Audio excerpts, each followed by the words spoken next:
What do we think this week? 1 through 8. I don't know if you're a diehard XFL fan, if you really have too much room to disagree here. This is pretty cut and dry this week. DC at 1, St. Louis at 2, Seattle at 3. That's obvious. Houston is going to remain at 4. They've been at 4 for quite a while now. In the bottom 4, it gets a little tricky, and I had to move some things around. I will admit, I was wrong on the Arlington Renegades. I thought they were going to lose to Orlando. And many of you would have said, well, if they're going to win, it's going to be because of Luis Perez. It was not. It was because of their defense.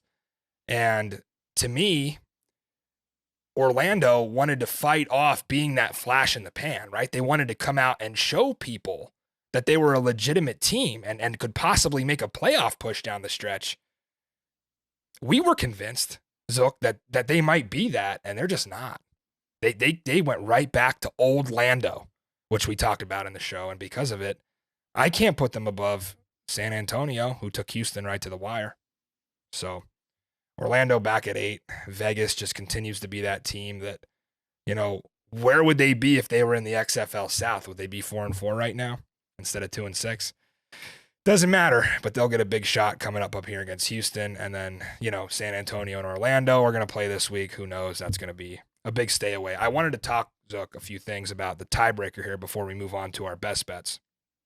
So looking at early week 9 lines, the odds makers are telling you that the difference right now between St. Louis and Seattle is 1 single point. And that's at home in the Dome. St. Louis favored by 1 at open. Let's glance at playoff scenarios. DC can clinch the 1 seed and a home playoff game with a win in week 9 or a win in week 10. Does not have to be both, can be either. Remember, that's why we're talking about, do you rest Jordan this week? They would also automatically get a home playoff game if St. Louis loses. So that's the situation for the Defenders faithful.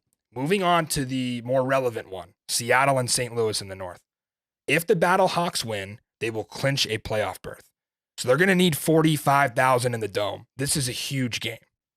If Seattle avenges that week 2 loss, they stay alive. We move on. We pass go. We go to week 10. In week 10, Seattle hosts Vegas, and St. Louis is hosting Orlando. If the Sea Dragons and Battlehawks both end the season 7-3, which is looking very likely, the tiebreaker will be as follows. Number 1 is head-to-head, even. Both beat each other once in this scenario.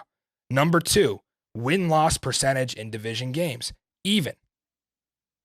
If they go 7-3, that means they both swept Vegas. They both lost to DC twice. So that doesn't matter. Number 3, combined record of opponents in wins.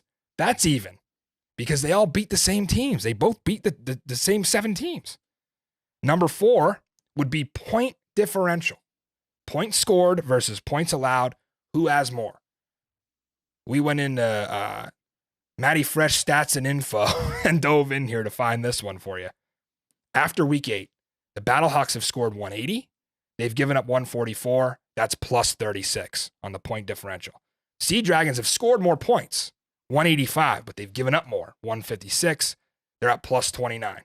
So the difference right now is a touchdown and a 1-point conversion, if my math is correct.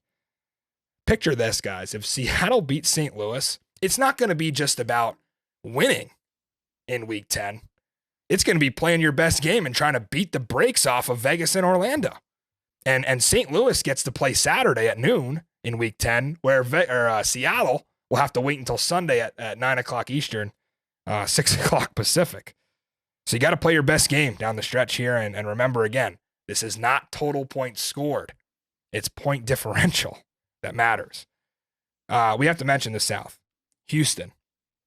They can clinch a home playoff game with a win Saturday against Vegas. They can also clinch it if the Arlington Renegades lose in DC. So a favorable situation for Houston. Now, if they manage to lose, they haven't looked that great lately, and it wouldn't be the craziest thing if Vegas, a 6.5-point dog, goes in there and pulls it off. If the Renegades won in DC, I don't know, let's say Jordan shut down, DC doesn't take the Renegades seriously, then it's going to come down to week 10 in the South for who gets the 1 seed, which is wild to think about with how the season started. Now, the home field implications in the South are a little meaningless to me, because think of it this way. If you're the Houston Roughnecks, you get the 1 seed. Sure, you get to play in front of your fans in Houston. If you lose and get the 2 seed, you get to go 10 minutes from your hotel and play in Texas at the hub. So it's much more meaningful in the North when you have 2 massive atmospheres like DC and St. Louis, where it's going to matter where that game is. For DC fans, we need to have that game in Audi Field, right? It'll be really tough to beat St. Louis twice in that building. And for Seattle, obviously at this point, they can't get a home playoff game, so they're just going to want to get into the playoffs. So you can kind of ignore the South. That will work up as it will. It's going to be pretty easy to find out. This XFL North is going to have a lot of people scratching their head thinking, how the hell did this team get in the playoffs?